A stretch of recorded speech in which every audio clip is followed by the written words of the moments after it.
सभी को नमस्कार, सभी को राधे राधे। कल हमने सुना था अध्याय 15। आज हम सुनेंगे अध्याय 16। तो चलो जानते हैं। राजा पृथु नारद जी से पूछने लगे कि हे नारद जी, सब गोपियों से राधा जी ही श्री कृष्ण को अधिक प्रिय क्यों है तथा कार्तिक मास में भगवान के साथ उनकी पूजा क्यों होती है। यह सब कथा विस्तार पूर्वक हमसे कहिए। तब नारद जी कहने लगे कि पहले मनुअंतर में पांचाल देश प्राचीन वी नाम का राजा था। उसने भगवान विष्णु का अति विशाल मंदिर बनवाया। वहाँ नित्य ही बड़े विधि विधान से भगवान का पूजन हुआ करता था। उसी गांव की अति सुंदर एक स्त्री प्रेम में विहल हो भगवान के सामने बड़ा ही मोहक नृत्य किया करती थी। उसके मन में सदैव यही लालसा रहती थी कि इस तरह से भगवान के गले में बाहें डालकर नृत्य करती रहे। एक दिन उसने अपना समस्त द्रव्य लाकर गरीबों में बांट दिया। उसकी मनोरथ को प्राण त्याग दिए। दूसरे जन्म में वह सुंदर देवांगना बनी। एक दिन चंद्रकीर्ति नाम वाली वह देवांगना दर्पण में अपना अद्भुत रूप लावण्य देखकर मन ही मन कहने लगी कि सिवाय भगवान के मेरा और कोई पति नहीं हो सकता। ऐसा विचार कर भगवान की मूर्ति में अपना मन लगाकर नृत्य करने लगी। कुछ समय के पश्चात दैत्यों से दुखी होकर समस्त देवता ब्रह्मा जी की शरण में गए।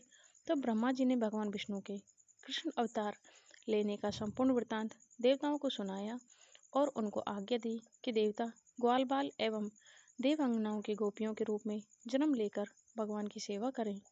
चंद्रकीर्ति जो देवांगना के रूप में थी, ब्रह्मा जी से प्रार्थना करके बोली कि उसका पूर्व जन्म का मनोरथ पूर्ण होने की आज्ञा दी जाए, जिससे मैं भगवान के साथ नृत्य कर सकूं। तब ब्रह्मा जी ने उसको वरदान दिया कि तुम नंदग्राम में वृषभान गोप के घर में राधा नाम से जन्म लेकर सब गोपियों से अधिक भगवान को प्रिय होंगी। भगवान तुमको अपने प्राणों से भी अधिक प्रिय समझेंगे। नारद जी कहते हैं, सो ब्रह्मा जी के वचनों को सत्य करने के लिए भगवान ने श्री कृष्ण अवतार में राधा जी के साथ रास उत्सव में नृत्य किया और उनको प्राणों से भी अधिक प्रिय समझा। अध्याय 16 का समापन होता है। यदि आपने सब्सक्राइब नहीं किया चैनल को तो प्लीज़ सब्सक्राइब करें, लाइक करें, शेयर करें, कमेंट जरूर करें। गाँव में एक बुढ़िया माई रहती। बुढ़िया माई के एक बेटा था और एक बहू थी। बुढ़िया माई देख नहीं सकती थी, लेकिन गणेश जी बड़ी भक्त थी। रोज गणेश जी मंदिर में जाती और पूजा करती। बुढ़िया माई की सारी उम्र निकल गई। एक दिन गणेश जी ने सोचा कि बुढ़िया माई ने पूरी जिंदगी मेरी पूजा की है, सेवा की है, मुझे इसे कुछ देना चाहिए। बुढ़िया माई को जब पूजा करने आई लेकिन मंदिर गई, तभी गणेश जी ने उसके सामने प्रकट हो गए और कहने लगी कि हे बुढ़िया माई, तेरी सेवा से और पूजा से बड़ा प्रसन्न हूँ। तू जो तेरा मन हो वरदान मांग। तब बुढ़िया माई कहने लगी कि मुझे तो कुछ भी नहीं चाहिए। और तब गणेश जी कहने लगे कि नहीं, मेरा कुछ देने का मन है तो मांग ले बुढ़िया माई। बुढ़िया माई ने कहा, मुझे तो मांगना नहीं आता। तब गणेश जी बोले कि ठीक है, तू अपने बेटे बहू से पूछ लेना, फिर कल आके मांग लेना। बुढ़िया माई अपने घर आ गई। बुढ़िया माई ने अपने बेटे से पूछा कि गणेश जी कहते हैं कि कुछ मांग ले, तो मैं क्या मांगूं। बेटा बोला कि माँ बहुत सारी धन दौलत मांग ले।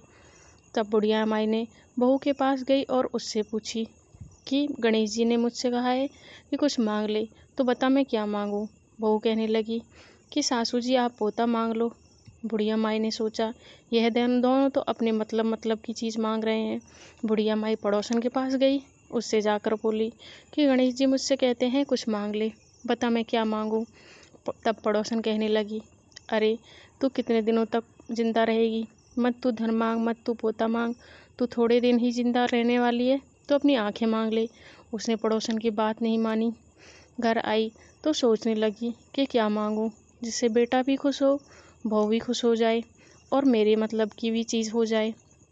अगले दिन बुढ़िया माई मंदिर गई। तब गणेश जी से फिर आए तो बोले कि बता बुढ़िया माई क्या मांगती है।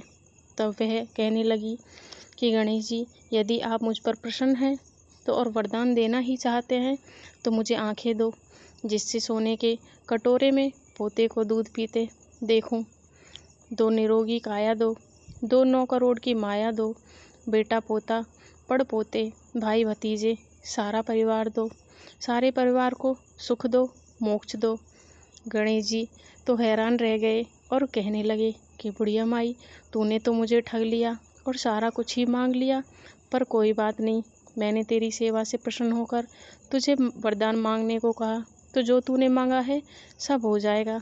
इतना वरदान देकर गणेश जी वहाँ से अंतर्धान हो गए।